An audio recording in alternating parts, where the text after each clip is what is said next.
Praise the Lord. இன்றைக்கான வசனம், நீங்கள் மேன்மை பாராட்டுகிறது நல்லதல்ல. கொஞ்சம் புளித்த மா, பிசைந்த மா முழுவதையும் புளிப்பாக்கும் என்று அறியீர்களா?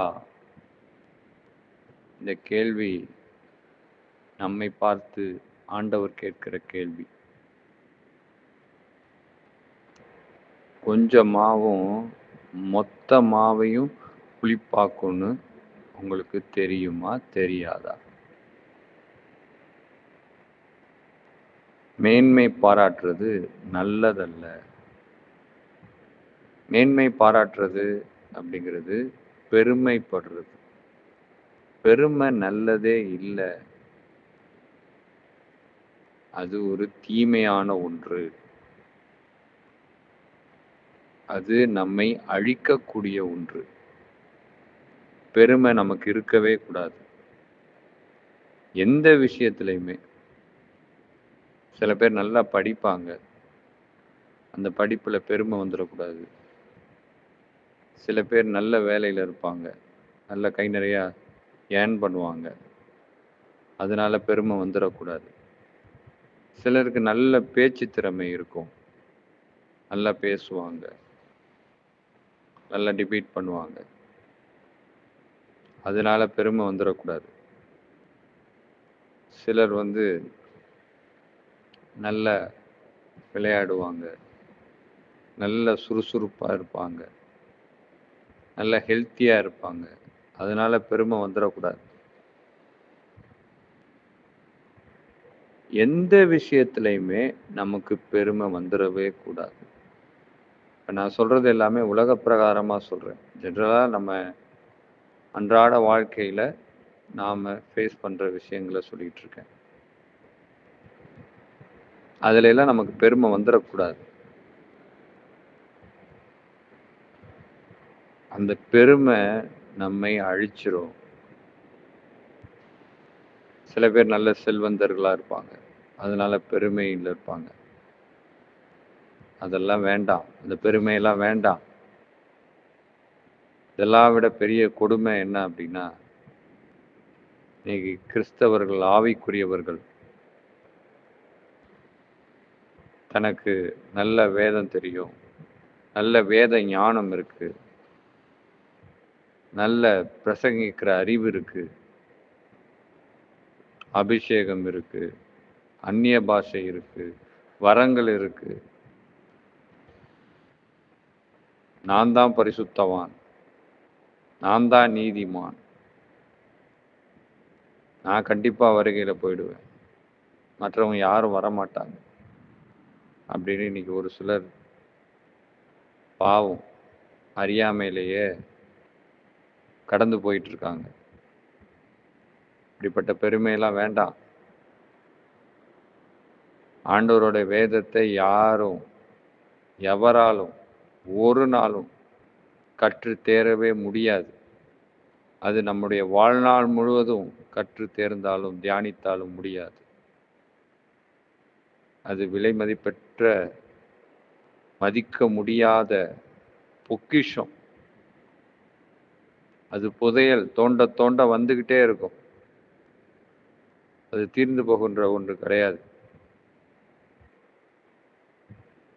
கிட்டத்தட்ட 6000 வருடங்களாக அது தோண்டப்பட்டு கொண்டே தான் இருக்குது.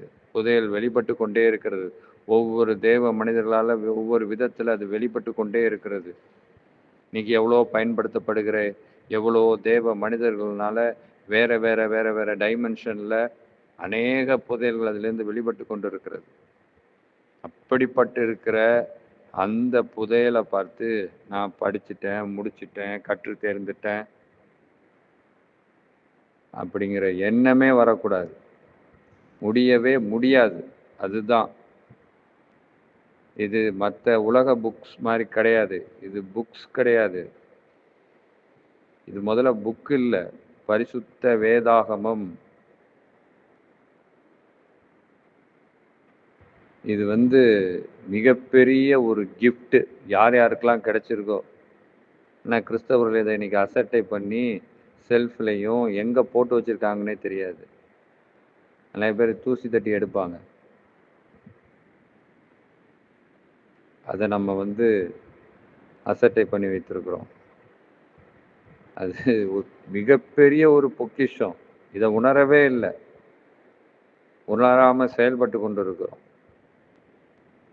அதனால இப்படி இருந்துக்கிட்டு நமக்கு பெருமை வேண்டாம்.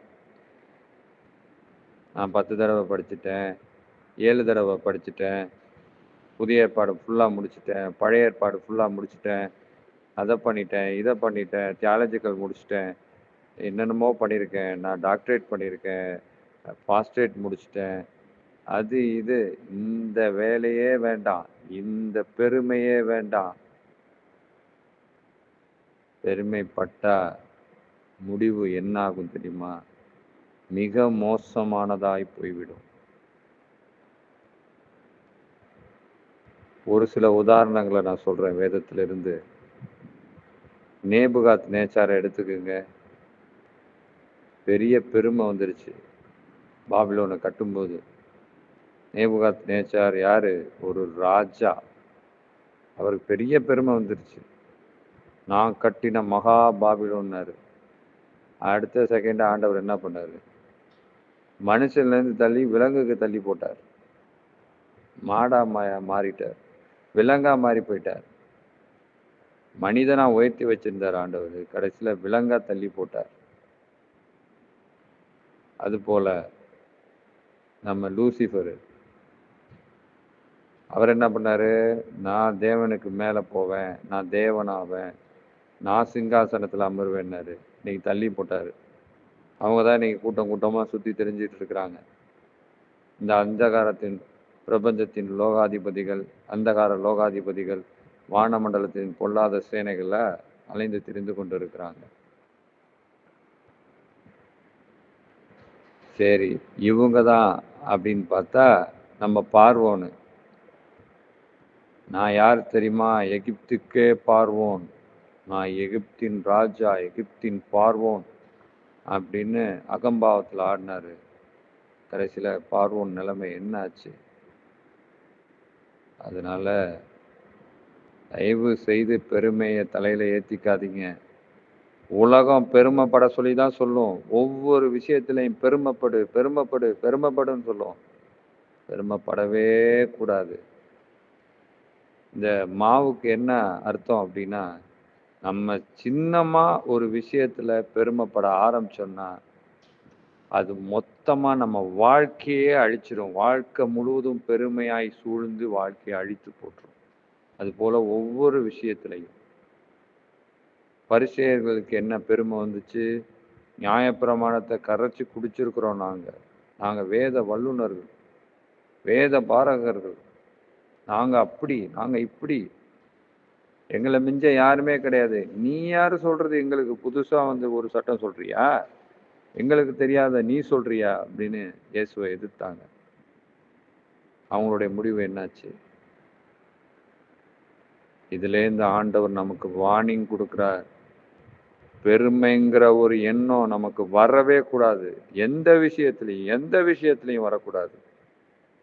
அப்படி வந்துச்சு அப்படின்னா அவ்வளவுதான், நம்ம ஜோலி முடிஞ்சிச்சு. காதுள்ளவர்கள் கேட்க கடவர்கள். ஆமென்.